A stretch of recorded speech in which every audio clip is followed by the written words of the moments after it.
Good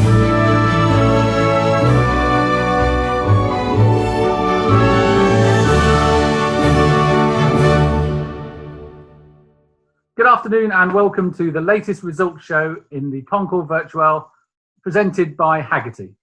Today we have the results of Class G, which is concept cars of the 1970s, and this is sponsored by BMW Classic.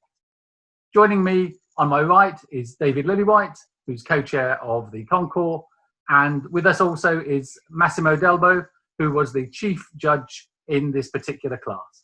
Welcome, guys. I'm Jeff Love. Welcome. I am the co-chair of the Concours with David. So, the people's vote, David. Tell us in reverse order, third, second and first, who won the people's vote for this, the concept cars of the 70s. Okay, some great responses as usual. Lots of votes. And in third place, we have the 1970 Chevrolet Aerovette, which is part of the GM Design Archive and Heritage Collection. So great news for them. I think that's a really interesting choice. In second place, we have, this is a real popular one, 1970 Lancia Stratos HF0, which is an amazing thing. We featured it in Magneto a couple of issues ago. Absolutely fantastic. And in first place, the Alfa Romeo Caimano. Now, Massimo has just told me that Caimano means crocodile because of the way the front opens. He's going to tell you a bit more about it, but it's a car that belongs to FCA Heritage. So, Massimo, tell us a bit more about this, please. Oh, well, hello, everybody. FCA Heritage is the place where all the classic cars belonging to the FCA group are now taken care of. And the Caimano is a prototype that comes from what was formerly the Alfa Romeo Museum in Arese. It was a one-off created by Giorgetto Giugiaro in the early years of Italdesign. Let's say that is not the most beautiful shape to look at because it has strange volumes. But of course express what will be the style of the 70s. So we see the coming even for Italdesign of the straight line, and we see the parallel shapes of the side, the belt line, and of course of the cockpit.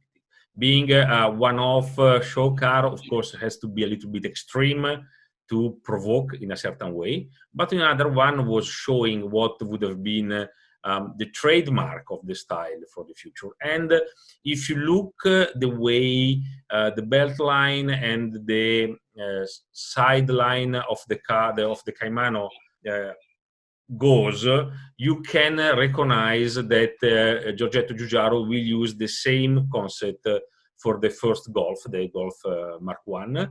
And they will use a little bit different, but the same imprinting even for the first Fiat Panda. Okay, that's really interesting. Well, thank you for that. Now, moving on to the judges' vote. I think it's fair to say that you tended to move towards the early 70s for the three votes. Tell us a little about the process that the judges went through to come to the conclusion that you did. Yes, but first thing was, of course, to choose how to judge. So the first moment of the meeting was to decide which were the parameters that we should have used. And we decided that being a virtual concourse, so it would have been absolutely impossible to check the condition of the car in a certain way, or to ask to the owner, please turn on your engine and see how everything is working. We had to go on a more philological way. That is, show cars are made to impress, are made to show what the coach builder or car manufacturer can do for the future. So we decided to prioritize the impact that the car had on the people, and of course on the people working in the car business, and if fulfilled in a certain way the target that the manufacturer gave to it. And so that was already a way, we picked this way to judge the cars. and this ended up to the results that we will soon see, I believe. Excellent, great. Well, tell us then, Massimo, third place. Yes, let's say first Helsinki to the serve. One of the serious contender to be among the three cars picked by the judges was the BMW Turbo prototype, because we consider it as the one of the pillar of the turbo era that, of course, heavily will impact heavily the 70s and 80s. But BMW, that is sponsor of the show, of course, asked very politely, very kindly not to be judged. So we didn't judge the car, but of course, at the beginning, it was a serious contender. Then at the third place, we had the 1970 Vauxhall SRV, because it was very impressive, a little known creation. It's a car that shows an image that is very far from what we tend to consider being Vauxhall, you know, it's a very interesting style. Was designed by the team based in Luton, and from American designer and English Chris Field. Chris Field, amazingly, that is considered the father of this car. After designing this car, practically did not create anything else and move away from the car business, and he opened an hotel in Devon. That is quite stunning, considering how beautiful this car it is. What surprised the most is the fact that even among judges, this car was not very well known, and we were surprised to see that it was a four-door car in a certain way. So, and he used a way of opening the rear door that back then was absolutely revolutionary, and that later, 20, 30 years later, we saw applied on many pickup trucks, on the Mini, on the Mazda, and so on and so on. So it was a quite revolutionary car for its period. And I think Vauxhall will be delighted with that response, coming in third place. So well done, Vauxhall. And coming into second place then, Massimo. Yes, the second place is the 1970 Chevrolet Aerovette GM.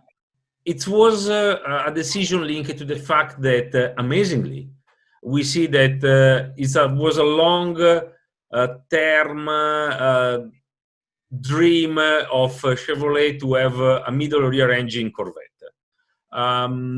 We saw it coming reality practically 50 years later with the currently in production C8 that was launched, I think, in 2019, if I do remember well. And so if you consider the Aerovette that was 1970 was showing the same mechanical concept, we can say that was a long-term visionary car.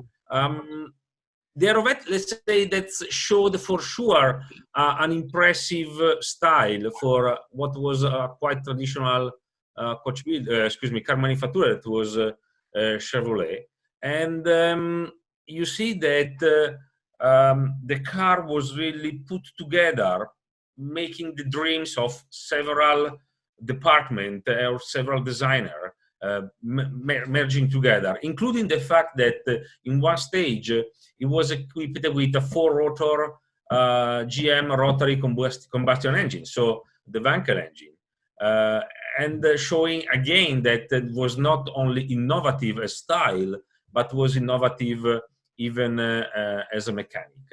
Interesting to see is the fact that if you take several details of the Aerovette, you will see them applied in the following series of Corvette that will enter production. So let's say that as a single car will never enter production, but pieces of it will. So that's why we decided it was quite important, even because of the rear engine concept. Great, thank you.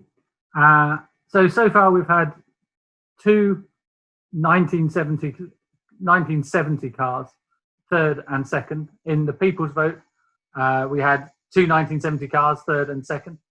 Tell me, who won the first place now in the judge's opinion? And we'll be going through the... I'm sorry, I have to tell you that is another 1970 car. It's the Lancia Stratos Zero. It has been, let's say, considering the parameter that as judges we decide to use, was a quite evident choice. You know, the impact that the Lancia Stratos Zero had was absolutely stunning. First, because it's really revolutionized the way designer show the car in a certain way, because the Lancia Stratos Zero has been driven for several hundred kilometers, or 1,000 kilometers back in time. So there was this new approach of the car that was a new approach of the car to be shown in a certain way. And second, because it really created a new way to approach a customer. So the origin of the Stratos Zero is quite clear. Nuccio Bertone knew very well that Lancia was trying to look at an idea to replace the aging Lancia Fulvia HF 1.6. The car was almost out of production because it was old, and was still winning in the rally, but every day new competitors were entering and were more and more difficult for Lancia to keep to stay competitive. So Nuccio Bertone knew about that and knew of the very tight link between Lancia and Pininfarina. So what his idea was, okay, they went to a scrapyard, they bought an old Lancia Fulvia HF 1.6, they scrapped the body, they kept the chassis on the engine, they put the engine on the back, knowing that for racing in the 70s you would have the engine in the back, and they created this extreme shape for the body. Of course, imagining that would have been impossible to race with it. But the idea was we want to show Lancia that we can be extreme and we can go racing with an astonishing shape. Of course, the car impacted the Lancia management. Nuccio Bertone got an invitation at the Lancia headquarters in Torino, and he went there driving the Lancia Stratos Zero, passing under the gate at the entrance, creating quite a storm, of course, even because the car is quite loud. It's a fully open exhaust. And at the end of the meeting, he went back at his office with the assignment to create the new Lancia Stratos that will come out, always designed by Marcello Gandini, and will come out shortly after, and now equipped with the 6 cylinders Ferrari Dino engine, will win in the rally championship, became a sort of monster, and will revolutionize the way the cars were doing a rally stage. So because of that, we thought that it deserved to win the best in class. I think it's a great choice, isn't it? I mean, it's such a stunning car. It's the only car of the class, I think, which is in private ownership as well, isn't it? Yes, absolutely, yes. The fact that it's a private owner make us feel even a little bit better. I think it's beautiful. It's been fascinating to hear how the judges have went about their conclusions. I think we have a great set of results there. So in third, we have the 1970 Vauxhall SRV from Vauxhall. In second place, we have the 1970 Chevrolet Aerovet from the GM Design Archive. And in first place, the Lancia Stratos Zero, which is in private ownership. Thank you very much for coming to listen to the results. Thank you very much, Massimo. I'm sorry we lost you a little bit there. Thank you, David. Just please remember, this is in aid of UNICEF. If you get a chance, please go onto the website and donate, and come back. We've got plenty more classes coming up for you to review and to vote in. Goodbye. Bye-bye.